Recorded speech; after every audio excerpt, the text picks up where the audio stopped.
హరికృష్ణ 6వ అధ్యాయం 2వ శ్లోకం.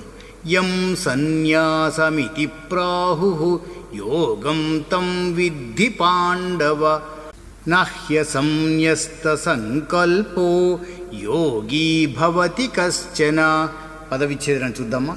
యం ఏమిటి, సన్యాసం సన్యాసము, ఇతి ఈ విధంగా, ప్రాహు అంటారు, యోగం యోగము, తం అది, విద్ధి తెలుసుకో, పాండవ ఓ పాండుపుత్ర, నా కాదు, హి నిజంగా, అసన్యస్త త్యజించకుండా, సంకల్ప కోరిక, యోగి ఒక యోగి, భవతి అగుట, కశ్చన ఎవరైనా.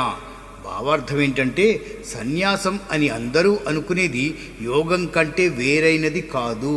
ఎందుకంటే ఎవరూ కూడా ప్రాపంచిక కోరికలను త్యజించకుండా యోగి కాలేరు. అంటే సన్యాసం అని పిలిచేది నిజంగా యోగమే. ఎవరైతే వాళ్ళ కోరికలు కానీ స్వార్థ సంకల్పాలు కానీ త్యజించరో వారు నిజమైన యోగులు కాలేరు అంటున్నారు శ్రీకృష్ణ పరమాత్మ. సన్యాసి అంటే మనో ఇంద్రియాల సుఖాలను త్యజించిన వాడు అని అర్థం. కానీ కేవలం సన్యసించటం లక్ష్యం కాదు, ఇంకా సన్యసించడం మాత్రమే లక్ష్యాన్ని చేరుకోవడానికి సరిపోదు. సన్యాసం అంటే మనం తప్పు దిశగా పరిగెడుతున్నట్టు అది ఆగాలి. మనం ఒకప్పుడు ఈ ప్రపంచంలో ఆనందాన్ని వెతుకుతూ ఉండేవాళ్ళం కదా, కానీ భౌతిక సుఖాలలో ఆనందం లేదని అర్థం చేసుకున్నాం. కాబట్టి మనం ప్రపంచం దిశగా పరిగెత్తడం ఆపేశాం. కానీ ఆగిపోయినంత మాత్రాన లక్ష్యం చేరుకోలేం.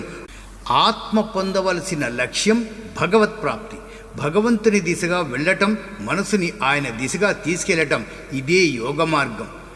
జీవిత లక్ష్యం పట్ల అసంపూర్ణ జ్ఞానం కలిగిన వాళ్ళు సన్యాసం తీసుకోవటమే అత్యున్నత లక్ష్యం అనుకుంటారు. నిజమైన జీవిత లక్ష్యాన్ని అర్థం చేసుకున్న వాళ్ళు భగవత్ప్రాప్తే తమ ఆధ్యాత్మిక ప్రయాణ అంతిమ లక్ష్యంగా తెలుసుకుంటారు. ఈ శ్లోకం యొక్క మొదటి పాదంలో చూడండి, నిజమైన సన్యాసి అంటే ఒక యోగి అని, మనసుని ప్రేమపూర్వక సేవలు భగవంతునితో ఏకం చేసేవాడు అని శ్రీకృష్ణ పరమాత్మ చెప్పాడు. రెండో పాదంలో ప్రాపంచిక కోరికలను త్యజించకుండా వ్యక్తి యోగి కాలేడు అని కూడా చెప్పాడు. మనసులో భౌతిక ప్రపంచిక కోరికలు ఉన్నప్పుడు అది సహజంగానే ప్రపంచం వైపు పరుగులు తీస్తుంది. భగవంతునితో ఏకమవ్వాలంటే మనసే కాబట్టి మనసులో ఎటువంటి ప్రాపంచిక కోరికలు లేనప్పుడే ఇది సాధ్యమవుతుంది. కాబట్టి ఒక వ్యక్తి కావాలంటే, ఒక వ్యక్తి యోగి కావాలంటే అంతర్గతంగా సన్యాసి అవ్వాలి. అలాగే యోగిగా ఉంటేనే సన్యాసి అవ్వగలడు. శ్లోకం ఒకసారి చూద్దామా. యం సన్యాసమితి ప్రాహు యోగం తం విద్ధి పాండవ నహ్యసంన్యస్త సంకల్పో యోగీ భవతి కశ్చన.